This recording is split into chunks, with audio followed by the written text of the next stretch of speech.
So welcome to getting AWS certified for fun and profit. Unfortunately, fun and profit are not guaranteed.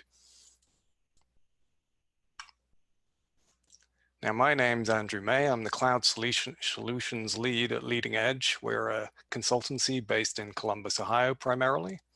And I'm a member of the Columbus AWS user group, so I'm a regular attendee, and I've presented there a number of times. I come from a development background, primarily in Java, but these days doing quite a bit of .NET as well. And I've been using AWS for about 5 years. Coincidentally, the first project I worked on with AWS was actually with Derek. I try and write articles on dev.to, and there's my email address if you want to contact me. Now, I currently hold 4 of the certifications, and I'm working towards getting another at the moment. Now, why fun? Well, hopefully you enjoy learning about new technologies. Certainly for me, it's a big part of the enjoyment of working in the cloud platforms is there's just a ton of new services to learn about. There's literally hundreds of different services in AWS that you could be using. As for profit, well, certifications may help you land a job or command a higher salary. There's certainly no guarantees here. I would say they look good on your resume. And this is important because it can be enough to get you into that job interview. And from there, you can demonstrate your skills, perhaps skills that you learned while studying for the certification. Now, what are we talking about when we talk about the different certification? This is the roadmap of what AWS currently offers. And I'm primarily going to be focusing on these certifications in the middle. These foundational, associate, and professional certifications. They also offer a range of specialty certifications, and these have grown over the years. And I'm going to give a brief overview of those, but not go into too much detail. A couple of important things to note. These certifications expire after 3 years. It used to be 2 years, but they recently increased it from 2 to 3 years. And you do get a 50% discount on recertifying.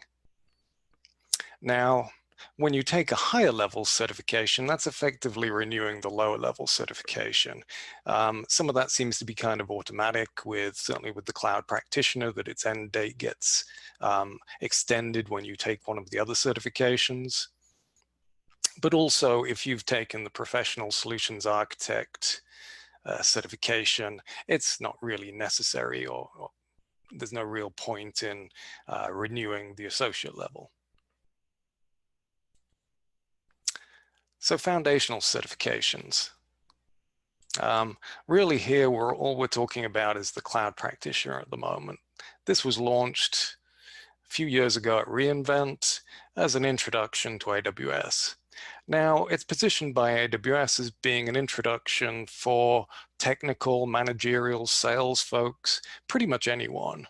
And it covers a range of sort of general cloud principles, but also quite a lot of specific AWS services, some notes on security, best architectural principles, how pricing works in AWS, and the support models. Now, AWS does offer some free online training. It's about 7 hours of video, and that can be quite useful to study for this. Now, every one of these certifications has an exam guide, and within the exam guide you'll find a breakdown based upon different domains, and they contain definitions of these domains. Honestly, the definitions can be kind of vague and it can be a little difficult to understand exactly what's in each of these. But here you can see that 33% is technology, and in the context of cloud practitioner, that really means understanding the different AWS services that are available and being able to identify them based on their description. It doesn't really go much deeper than that. Now, this is a 90-minute test and it costs $100 to take the exam. Now, as well as the exam guide, they also provide sample questions for each one of the certifications. And these contain 10 different questions, and fortunately the answers as well at the bottom. So you can actually use these like a mini practice test to work through and see whether you're ready to take the certification exam. It used to be they didn't include the answers, but fortunately they do now. And in this case, which kind of falls into that technology domain, they're asking which service records API calls for EC2. And if you're familiar with the different AWS services, you'd know that that was AWS CloudTrail. Now, in this case, the other answers are definitively wrong. And that's not always the case when we get to the higher level certifications. Now, a simple security question, and I include this one because questions about the AWS shared responsibility model are common both in the cloud practitioner certification, but also in the different associate level certifications. And here the question is, what is AWS's responsibility out of these four possibilities? And the answer is B, the physical hardware. Now, on the higher level, in the associate certifications, you might often be asked to pick 3 out of 5, and so it gets slightly more difficult. My take on this as a certification is that I found most of the questions were of the kind of guess the service variety, like the CloudTrail question there. If you're already planning to go ahead and take one of the associate certifications, and perhaps you've already had some hands-on experience with AWS, you may choose to skip this because by itself, for a technical role, it doesn't have a huge amount of cachet. It's not a bad thing to have, but people are often looking for the more advanced certifications. I did find, and I took this after I'd taken the solutions architect certification and was kind of evaluating it, that I thought it had perhaps too much technical detail for some non-technical roles.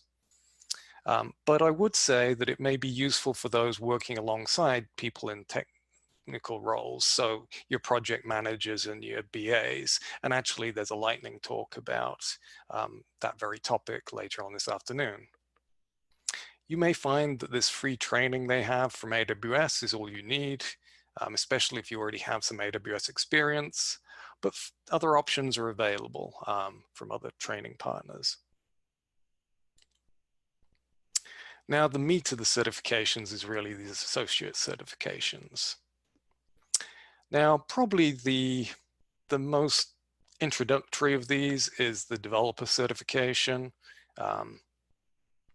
It's recommended all of these associate certifications to have 1 year of AWS experience, but it's common for people to actually use these certifications as a way of learning about AWS and this being their introduction, so they don't have any previous experience, and that's fine.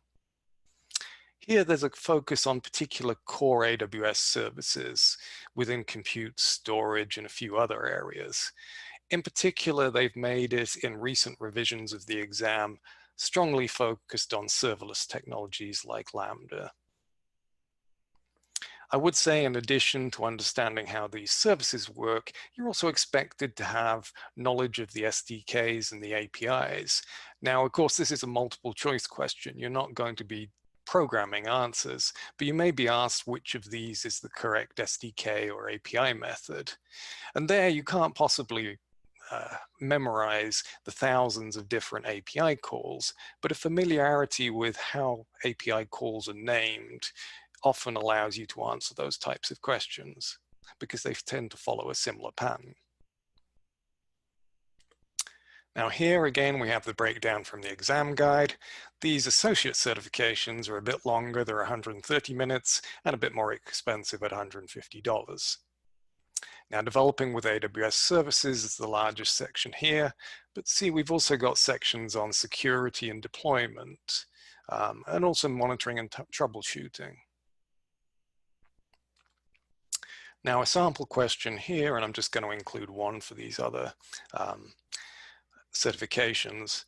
So is asking a developer is adding sign up and sign in functionality. And the application needs to make an API call to a custom solution after a sign-in. And here we've got to select 2 to satisfy these requirements. Now, here again, it's kind of understanding what's available from different AWS services and knowing that Amazon Cognito offers both sign up and sign in functionality, and additionally that it has the ability to trigger Lambda functions based on events at different portions of the sign in flow. And that's where you can make that custom API call to this third party. Here you start to have to understand how to build applications by combining different AWS services. As I mentioned, there's definitely a focus on serverless now, Lambda and all things related to it. And it's interesting that monitoring and deployment are considered developer responsibilities. So this idea of DevOps, of developers needing to understand the AWS environment their code runs in, is important here. Now, security factors into a lot of these questions, and if you look through the sample questions they provide, about half of them have some kind of a security aspect to them. Probably the most popular of the different certifications is the Solutions Architect Associate. I think perhaps some people often pick this over the developer, even if they work in a development role, because it has a certain extra cachet. It's reported that it commands higher salaries, but for a lot of people, the developer certification may be the most appropriate and certainly the better starting point, and provide more information that matches your day-to-day work and what you do.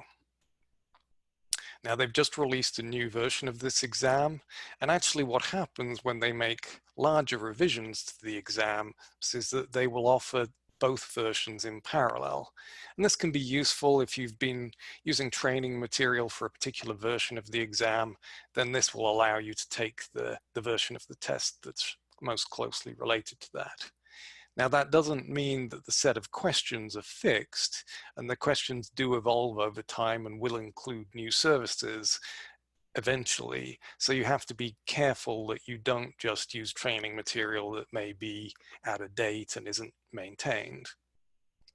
Now, this definitely covers a wider range of services, and there's a bigger focus on combining services at a broader level and looking at sort of architectural issues. So this might include things like VPC design, scaling, failover, security, and in particular migration, because an architect's role will often include migration from an on-prem environment. Now, because there's currently two versions, I've included both of the breakdowns here, but they're essentially largely the same. You can see they took away define operationally excellent architectures, and perhaps they sort of merged that into the cost optimized architectures or all of the different categories. Now, I guess that's because you would say that for something to be operationally excellent, perhaps it has to be all of the things above. Here we start to see the questions getting a little longer. And in this case, we're saying we need to maintain access logs. We've got a minimum of 5 years. We've got some regulatory requirements, but the data is not accessed often. And we've got about 1 day's notice to retrieve it. Now, most importantly, this last line is giving us the criteria on which to judge these different answers. So what's the most cost-effective data storage solution? So even though these answers may all work, they're not technically incorrect as ways of doing this, perhaps. We've got to pick the one that matches that criteria. And in this case, the answer's Glacier Deep Archive Storage, using a rule to delete after 5 years. Now note, there's nothing here that says how you get the data aggregated and then added to Glacier, because that's outside the scope of the question. So don't try and overthink the answer and try and answer something that it's not actually asking. You definitely need a deeper understanding of how AWS services to pass this certification, and you'll certainly need to understand how to design a VPC, understand different types of subnets and different connectivity options back to on-prem data centers. It's more difficult to spot the right answers. This is particularly true if you're being asked to pick 3 out of 5, and sometimes that third answer you're trying to pick, you're not quite sure which one to use. You do need to be able to consider security and compliance as requirements here, as seen in that previous example. Now, the SysOps administrator, this is much more of an operational focus and probably largely taken by people who come from a more traditional infrastructure background. There's a focus on deployment, storage, etc., but particularly monitoring and security. Those are big areas. And you will need to be able to understand the price performance calculation for various different services, and this might include things like EC2 instances and IOPS, provisioned IOPS for EBS, for example. Now there's a bit of a larger breakdown here, but you can see the largest of these is monitoring and reporting. But we also have large sections for security and compliance, deployment and provisioning. Here we're looking at networking, and we're talking about VPC connectivity between 2 VPCs in different accounts in different regions. And we're not allowing traffic to traverse the public internet. So in order to configure this routing, how do we do that? Well, we're going to use a VPC peering request. And the answer here includes a bit of details of how the one account sends a request to the other account. It has to be accepted, and then you have to add routes to the route tables. So this kind of thing definitely helps to have done it before, and I've now set that up on AWS accounts myself, but otherwise you're just reading about it, and it's harder to know how these things work until you actually go through them yourself. For me, this was a little more difficult because I come from that developer background, so some of these types of considerations are less familiar to me. And I certainly found having to understand EBS, IOPS, and all of the details around that was quite a lot of detail to memorize. And I did find some of the questions were things that I hadn't particularly seen in the training materials I'd used, but at least in some of the cases I was able to use my existing understanding to figure out what the answer would be, or at least to eliminate the things I definitely knew it wasn't. Now for the professional certifications, we have the Solutions Architect Professional. And actually, I'm currently preparing to take this one. I've been putting it off for too long, and partly the lockdown has been the reason I haven't quite taken it yet, but that's enough of me making excuses. It's recommended you have a couple of years of AWS experience for this. It used to be you're required to have the associate certification. It's no longer required, but it's still probably a good idea. And it's probably difficult to just study for this without having really used AWS. So the questions here are a lot more complex, and the answers are often longer. And although this is now a 3-hour test, some people will run out of time just due to the length of the questions and the complexity of the answers. And this is probably the most difficult of the AWS certifications. The breakdown doesn't really tell us a great deal of useful information. As I said, it's a 3-hour test, and this is now $300 to take. But we say we've got 29% on continuous improvement for existing solutions and 31% on design for new solutions. Great, yeah, that's pretty broad. Now, as you can see, the questions get a bit longer, and this is actually a shorter example because I needed something that would actually fit on the screen.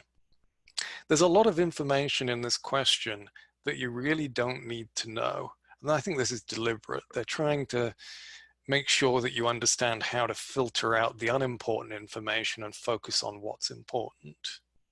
So we've got EC2s running an auto-scaling group that can go from 2 to 20 instances, and we've got a load balancer in front of them. Our site runs fine. It scales fine up to those 20 instances, but when we scale up, we overwhelm a third party that we're calling synchronously. So how do we avoid that? Well, this is actually a common pattern in AWS that it's good to know about anyway, but in this case, we're going to make use of SQS and Lambda functions. And by limiting the concurrency on the AWS Lambda function, there's an upper limit for how much traffic we'll send to that third party. And while we're having a spike in our load, the requests we need to send are going to stack up in that queue, but will eventually all get sent to the third party. So this is making an assumption that there's no requirement that this is fully synchronous. Now we've got the DevOps engineer as well as the other professional certification. They show this as coming from either the SysOps or the developer associate certification. It's probably more common that people go from the SysOps to this than from the developer certification. There's a focus on automation and continuous delivery using AWS tools. And what's important here is this is definitely asking about AWS tools, but in a lot of cases, people aren't using AWS tools. We've heard talk already about using Terraform.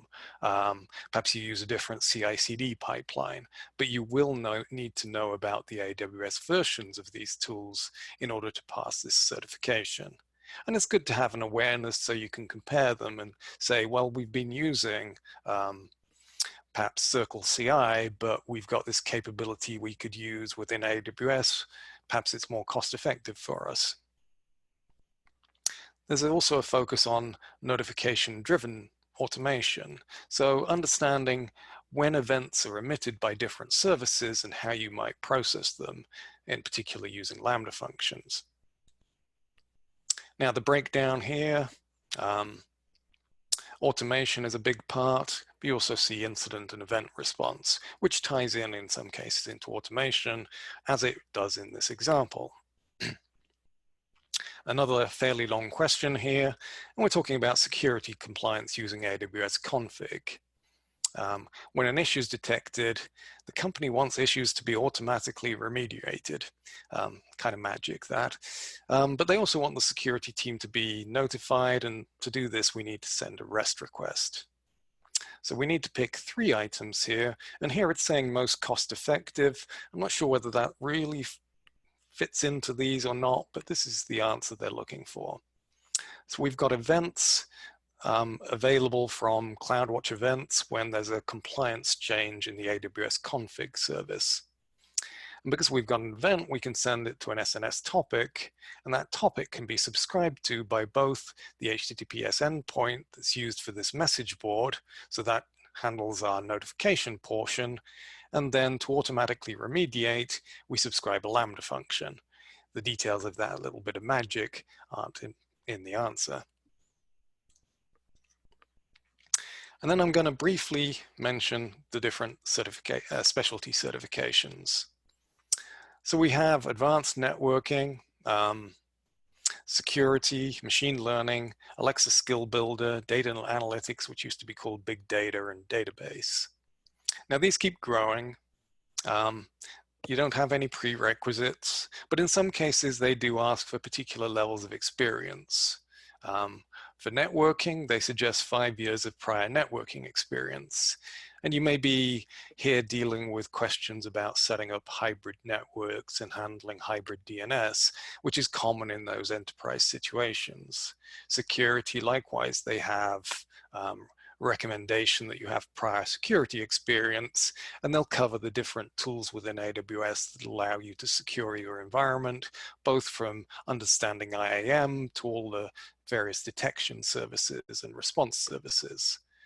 Now, there's obviously a contrast here to Alexa Skill Builder, where there's no sort of similar prerequisite. They just recommend that you've been building Alexa skills for about 6 months. Now, it's hard to judge whether those 2 certifications, networking versus Alexa, are really of the same value in the marketplace, but they're for different use cases. So you're not going to use your networking specialty certification to get a job building Alexa skills. But they do both cost $300 to take. Now, as for preparation, well, as was mentioned, you can just explore AWS, pick a service, try it out. Do be careful of pricing. Some of these may be free temporarily or permanently, but do remember to shut everything down and monitor your costs, or you can get a nasty surprise. The AWS developer documentation can be pretty good and can include some tutorials that you may want to try out. There's useful FAQs, and these can often give you hints as to the type of questions you may get in the exam. Various AWS white papers for lots of different use cases. For the architecture certifications, this is definitely the starting point, this architecting for the cloud AWS best practices. But then it's also important to keep up to date using the AWS blogs and the release notes emails that tell you of new services and changes to existing services. And it's reckoned that after about 6 months, newly released services may start appearing in questions, even though there's not a major revision of the exam. There are lots of different books. These are some of the official ones. Probably the most important thing to look at when you're picking a book, or one of the most important things, is when was it published, and therefore how out of date has it become. I like using books as a way of learning, so I found some of these very useful. There's lots of third-party books as well, and it's hard to know which are the best, but for some people it's a good option.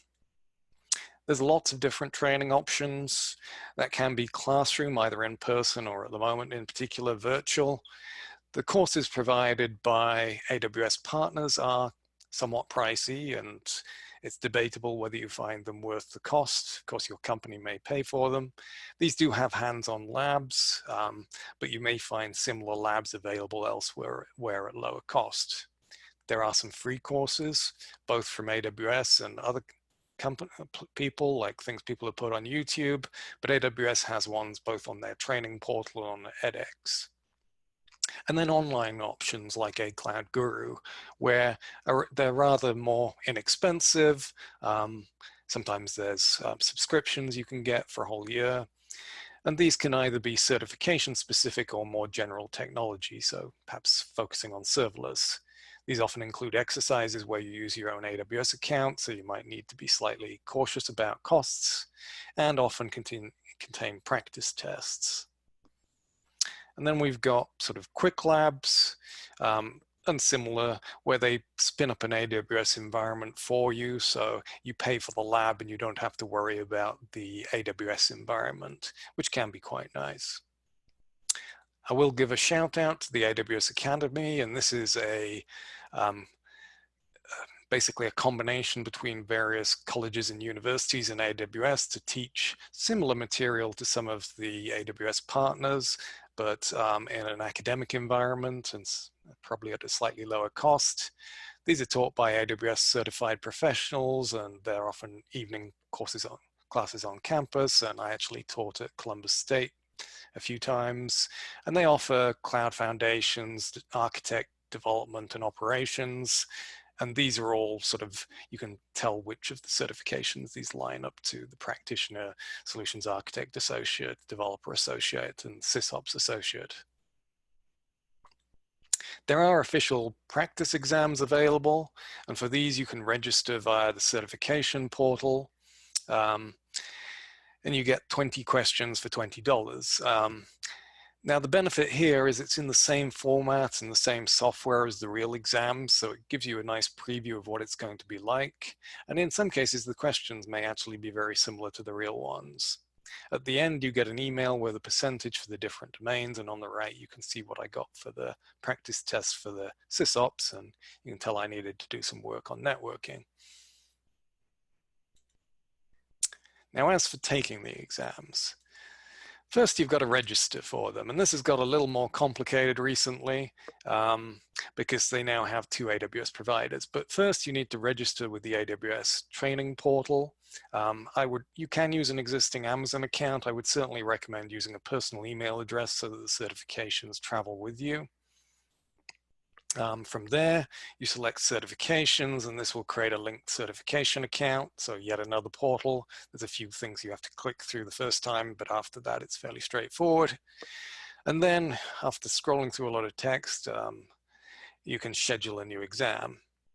Now, this is where it gets more complicated, because when you see the list of eligible exams, we've got 2 different providers.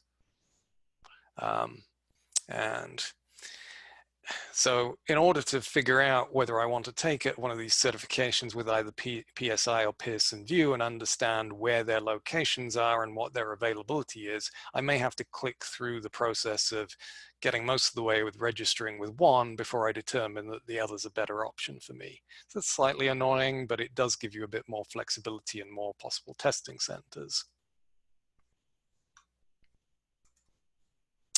So we've got those two different vendors.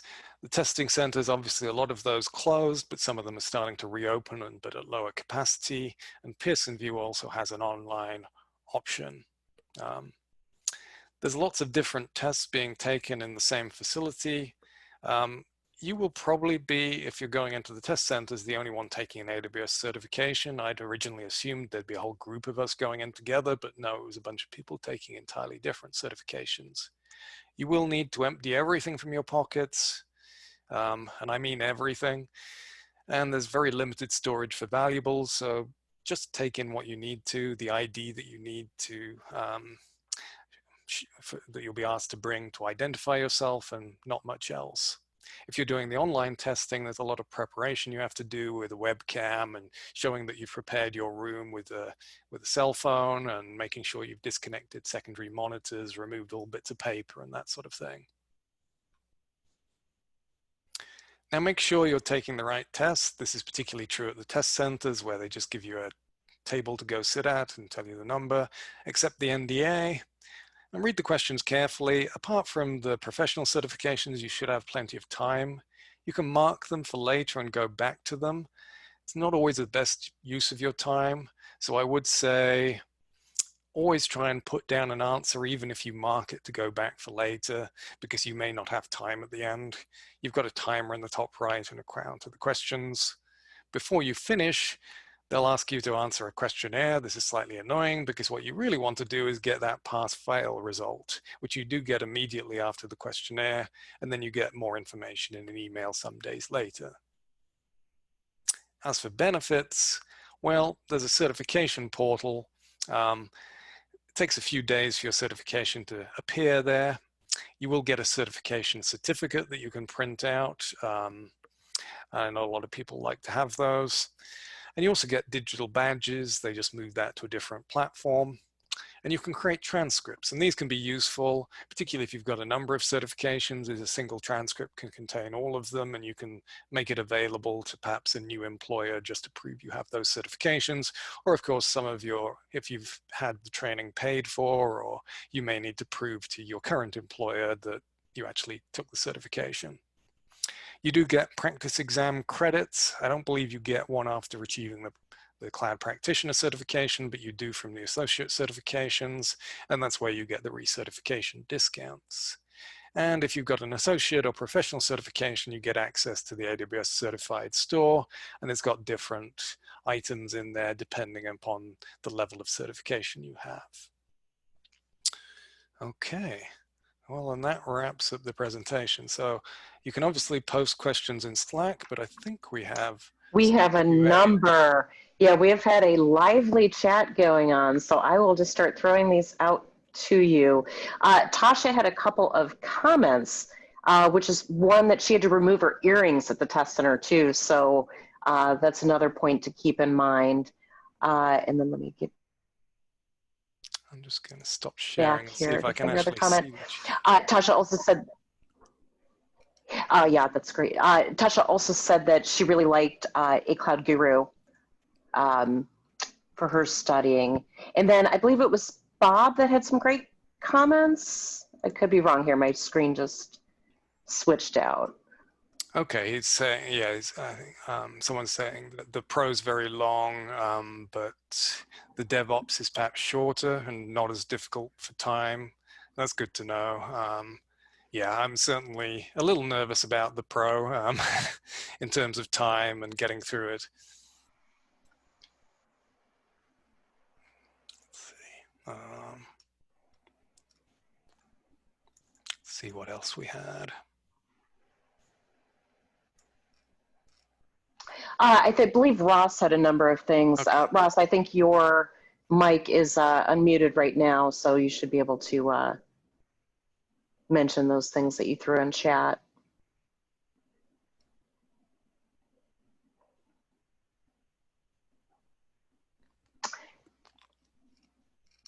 And I'll double check on you, Ross. In the meantime, we've got a question from Adam. He said, I'd like to hear more about where having the certifications have been useful at work or when it makes sense to think about getting them. How would I know to get an AWS certification if it's not required by my employer? Yeah, that's a good question. I think for me, honestly, once I started getting them, there was a certain sense of, oh, well, now I have to get them all. Um, but I have found that it's filled in some gaps in my knowledge in areas that I perhaps wouldn't have looked at. And then perhaps on the current project, there'll be a few things that are useful, but then I go to another project and I might see things from a different perspective because I've learned about other services that I wasn't even aware were available. To give an example, I did some practice tests on one site, and I'm blanking on which, Dojo Tutorials, I think, another good site for training materials. Or Tutorials Dojo, I think that's right. And there were some questions about AWS RAM, which I think is the Resource Access Manager. And I'd never really looked at it. So it prompted me to go look at it and think, oh, well, then that's useful at this client to do this type of thing. Great answer. We've got a question from David. Seeing as there's a new essay exam and I'm currently in the exam prep stage, is there any benefit in taking the new one over the old one? Not really. It doesn't make any difference to how valid your certification is. It will still, last for 3 years, regardless of which one you take. At this point, though, you're running out of time to take the old version because the old version expires. You can't take it any past the end of this month, so you've just got a few weeks left. Okay. Selfishly, I have a question. So I also want to give a shout out to Linux Academy. I'm a marketer, so although I tend to be technical, I'm starting from scratch, so that was helpful to me. Do you think the SA associate is attainable for non-technical professionals? So as a marketer, do you think that's doable without, day in, hands on keyboard? I think they're all attainable. It's more a question of whether there's a great deal of value there, whether the things you'll be learning are going to be very applicable in your day-to-day role. And some of them may be, but there'll be an awful lot of stuff that isn't. So you'll have to learn and memorize a lot of details about things like setting up networks and understanding CIDR blocks and route tables and all those kind of things that you may never use. Yeah, I find, to be honest with you, my interest is I can make greater use of my SMEs if we're speaking the same language. Sure, and I think that's often where it comes in, and certainly the cloud practitioner is good in that role, but it doesn't go very deep, although some of the training material actually goes a lot deeper than the certification exam does, and that's certainly true of what the AWS Academy offers. But even those like 7 hours of videos from AWS, at least the original version of it included some extra videos that went into VPC design. And yes, hear me now? There you go. Okay, I mean, I think it's attainable. I think it is, to Andrew's point of whether it's worth the studying, but considering it's not hands-on code and you'd understand with your SMEs what's happening and where they're looking and just get on the same terminology basis. And in that regard, I would say the SA associate versus like the developer, just because the SA just goes so broad versus going in depth, like where the SysOps goes, very deep on like EBS volumes and things like that, where that wouldn't be of much use for you. But yeah, the essays are the broadest exams. Fantastic. And I don't know if everyone's paying attention to the chat. It might be helpful for you to just verbalize some of the comments that you had in chat. Yeah, I mean, I think Andrew hit it on the nail on the head for most of it. I know personally I don't do well with the books, so I do the A Cloud Guru, but for the pro exams, I just don't think one video platform. I think video is kind of how most people do it, from what I've seen, but I just don't think one video platform is enough, just content. So I love Linux Academy. It goes very deep. And so like when I do any of the specialties or the pros, I'll go through both A Cloud Guru and Linux Academy. And I think Linux Academy, like the flashcards, because there was a lot of memorization in many of the tests. And the flashcards helped me so much just to the pieces that are just, what is the order of operations in networking for endpoints, whether it's your BGP or your peering connections, all those things. It's just a memorization piece. So being able to have those flashcards ready kind of helps sink it into. So that's kind of my strategy.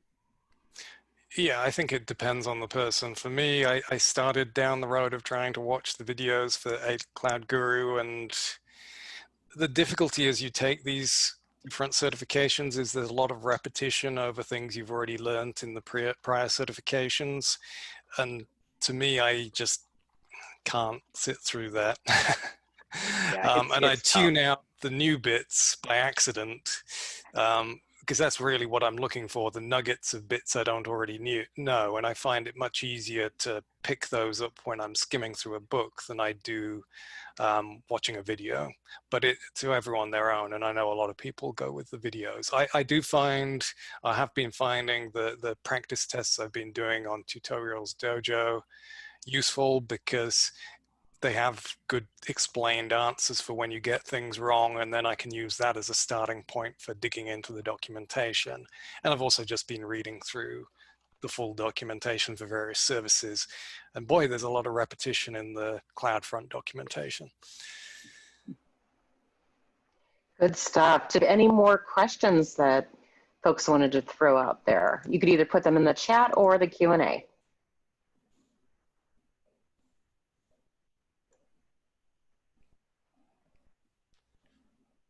I've learned to give this a second, by the way, because sometimes people get a big paragraph out there and I've already closed it. Here we go. If you aren't able to use your department training budget to take the AWS quote unquote class training, try using the tuition assistance benefit if available. Can either of you speak to that? I'm not familiar with it, but that sounds like a great idea, because these training courses can be, $2,000 or $3,000, or certainly $2,000, I think, for the professional ones, and so that's a huge outlay if you're using your own budget. Yeah, I'm not familiar with it either. But yeah, I just try to take advantage of like the free month whenever possible for the trainings, and then yeah, hopefully your company will pay for the tests, because those $3,000 tests or $300 tests add up quickly. Yeah, I'm gonna try to find this person and unmute them. Maybe they could chime in. I'm sure, as you said, that does get expensive. So if Scott wants to weigh in on that and explain that tuition benefit, that'd be great.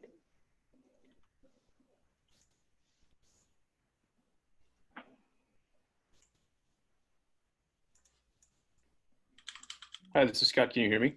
Yes. Great. So yeah, I really like the classroom learning sessions. That's just kind of the way I learn, and we'll have a book kind of on the side to page through as a reference later. With COVID and stock markets going down, my company chose to whack our training budget, and that's usually the first thing to go. I was looking at an alternative way to pay for this, and my organization offers a tuition assistance benefit that you can use for, taking college classes, or apparently they'll accept, AWS trainings as part of that as well, in which case then they'll cover 90% of the cost, and that leaves you paying, basically $200 instead of $2,000, at least for me, which is a much more reasonable outlay for my own professional development. So I'm not sure if that's going to work for everybody, but it's certainly worth investigating if classroom training is something that you're really interested in. That's great stuff. We're going to have to wrap up here, but just did want to mention a couple of things from the chat. One comment was you also purchase prep classes from A Cloud Guru on Udemy for less than $20. And then also you can use MDF, marketing development funds from AWS for training. So another good thing to keep in mind. Well, what a great session. A lot of engagement. Sounds like something we're all interested in. So thank you, Andrew.